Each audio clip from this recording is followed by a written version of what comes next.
Assalamualaikum warahmatullahi wabarakatuh. Halo anak-anak, perkenalkan nama Ibu Rere Septiandika dari PLP UNESA tahun 2020. Untuk beberapa minggu ke depan, Ibu akan mengisi di kelas 5B. Hari ini kita akan belajar tema 4, sehat itu penting, subtema 2, gangguan organ peredaran darah, pembelajaran kedua. Sebelum pembelajaran hari ini dimulai, marilah kita berdoa terlebih dahulu. Berdoa dimulai. Berdoa selesai. Sebelum Ibu menjelaskan materi, Ibu akan menyampaikan tujuan pembelajaran. Yang pertama, dengan mengamati pantun pada video pembelajaran yang di-share guru, anak-anak dapat menjelaskan amanat pantun dengan tepat. Yang kedua, dengan mengamati pantun pada video pembelajaran yang di-share guru, anak-anak dapat menganalisis ciri-ciri pantun dengan benar dan percaya diri.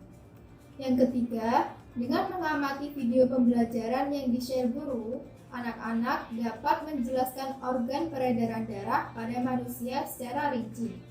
Yang keempat, dengan mengamati video pembelajaran yang di-share guru, anak-anak dapat mengelompokkan gangguan organ peredaran darah dengan tepat.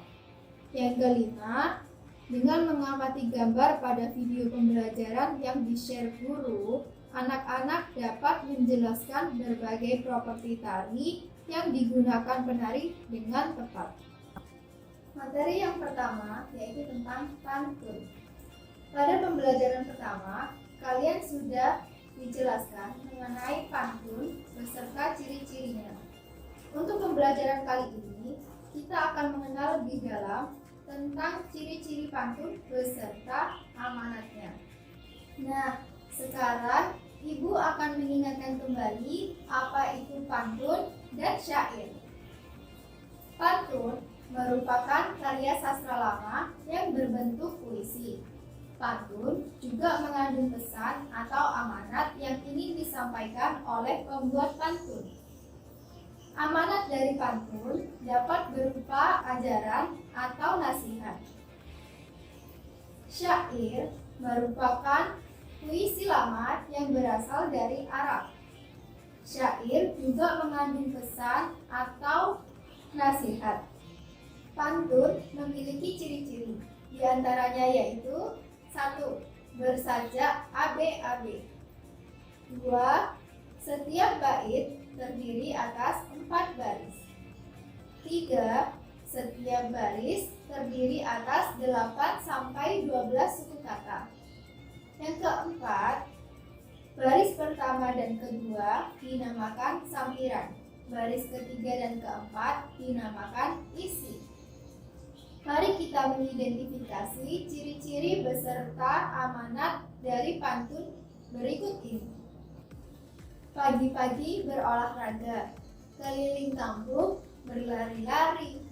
Belajar itu perlu berdoa supaya kita berilmu tinggi. Dari pantun tersebut, kita dapat mengetahui ciri-ciri dan amanatnya. Yang pertama, memiliki sajak ABAB. Ada kesamaan bunyi antara baris yang pertama dengan yang ketiga, dan baris yang kedua dengan baris yang keempat. Setiap bait memiliki 4 baris. Setiap baris memiliki 8 sampai 12 suku kata. Mari kita buktikan. Pagi-pagi berolahraga. Ada 9. Keliling kampung berlari-lari. Ada 10. Belajar itu perlu berdoa. Ada 10. Supaya kita berilmu tinggi. Ada 10. Dan ciri yang terakhir yaitu baris pertama dan kedua disebut sampiran, dan baris yang ketiga dan keempat disebut isi. Anak-anak sudah bisa ya menuliskan pantun beserta ciri-ciri dan amanatnya? Coba dengarkan pantun dari ibu sekali lagi. Di pinggir jalan ada kawat, panjangnya sampai ke pasar. Terapkanlah pola hidup sehat agar peredaran darah lancar.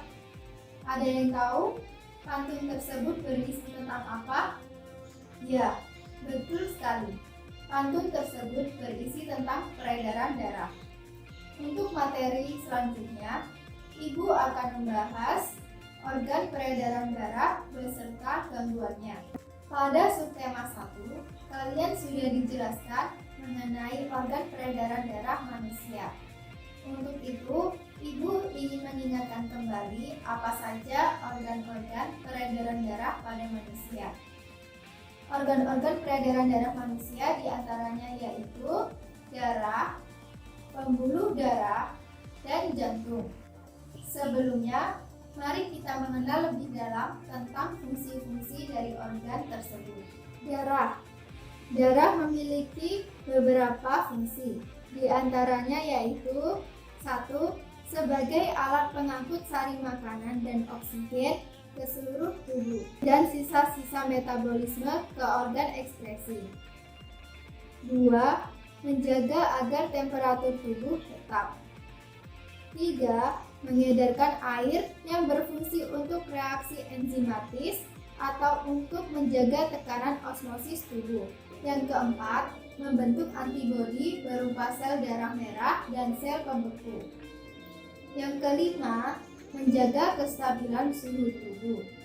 Yang keenam, mengatur keseimbangan asam basa. Organ yang selanjutnya yaitu pembuluh darah. Pembuluh darah pada manusia ada 3, yaitu pembuluh darah arteri, vena, dan kapiler. Arteri berfungsi untuk mengalirkan darah keluar dari jantung. Vena berfungsi untuk mengalirkan darah menuju ke jantung. Dan pembuluh kapiler berfungsi untuk menghubungkan ujung pembuluh nadi terkecil dan ujung pembuluh vena terkecil.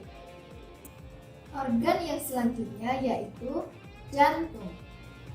Jantung manusia terletak di rongga dada dan di atas diafragma.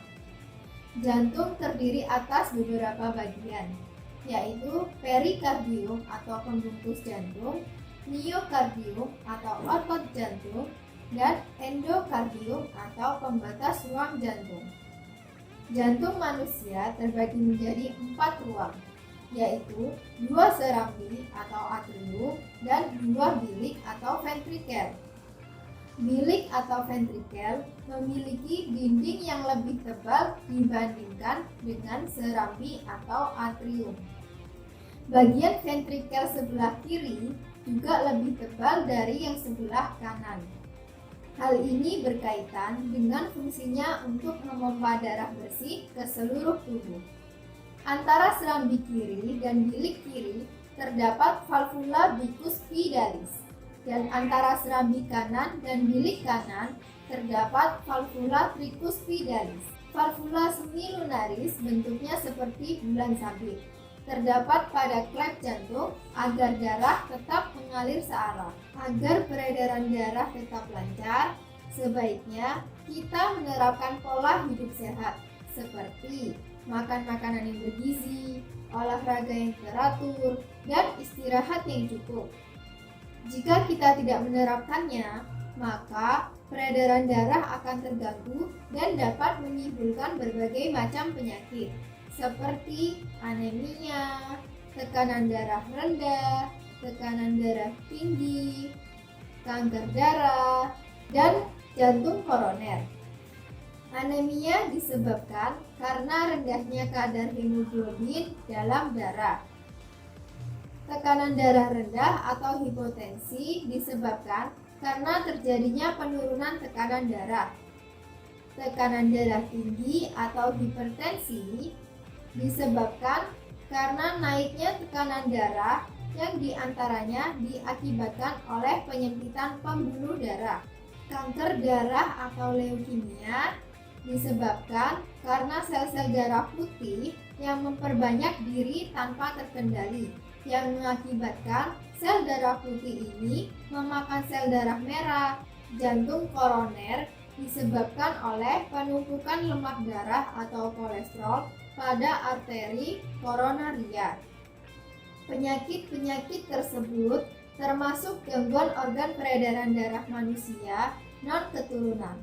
Untuk gangguan organ peredaran darah manusia faktor keturunan adalah hemofilia dan talasemia.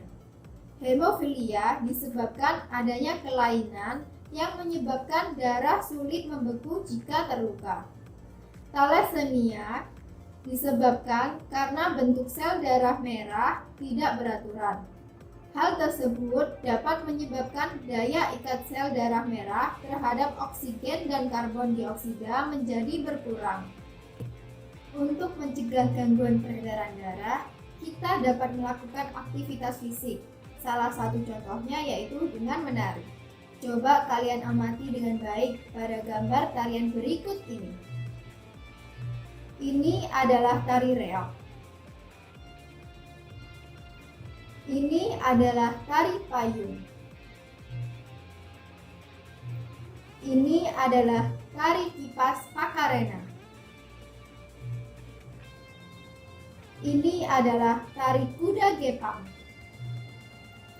Dari tarian-tarian yang telah kalian amati, pasti tarian tersebut menggunakan kelengkapan dan peralatan untuk melakukan gerak tari dalam penampilan tari. Benda-benda yang digunakan sebagai alat untuk mendukung ungkapan suatu gerakan dinamakan properti tari. Contohnya seperti tari piring. Tari piring ini menggunakan properti piring dalam gerakan tari. Sekian untuk pembelajaran hari ini. Semangat belajar dan tetap jaga kesehatan. Sampai jumpa lagi di pembelajaran selanjutnya. Semangat belajar dari rumah ya. Wassalamualaikum warahmatullahi wabarakatuh.